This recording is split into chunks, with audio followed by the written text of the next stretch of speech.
شروع اللہ کے نام سے جو سب پر مہربان ہے، بہت مہربان ہے۔ جب آسمان چر جائے گا اور جب ستارے جھڑ پڑیں گے اور جب سمندروں کو ابال دیا جائے گا اور جب قبریں اکھاڑ دی جائیں گی، اس وقت ہر شخص کو پتہ چل جائے گا کہ اس نے کیا آگے بھیجا اور کیا پیچھے چھوڑا۔ اے انسان، تجھے کس چیز نے اپنے اس پروردگار کے معاملے میں دھوکہ لگا دیا ہے جو بڑا کرم والا ہے، جس نے تجھے پیدا کیا، پھر تجھے ٹھیک ٹھیک بنایا، پھر تیرے اندر اعتدال پیدا کیا، جس صورت میں چاہا اس نے تجھے جوڑ کر تیار کیا۔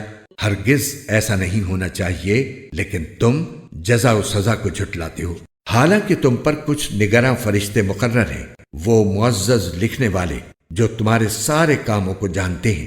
یقین رکھو کہ نیک لوگ یقیناً بڑی نعمتوں میں ہوں گے اور بدکار لوگ ضرور دوزخ میں ہوں گے۔ وہ اس میں جزا و سزا کے دن داخل ہوں گے اور وہ اس سے غائب نہیں ہو سکتے، اور تمہیں کیا پتا کہ جزا و سزا کا دن کیا چیز ہے؟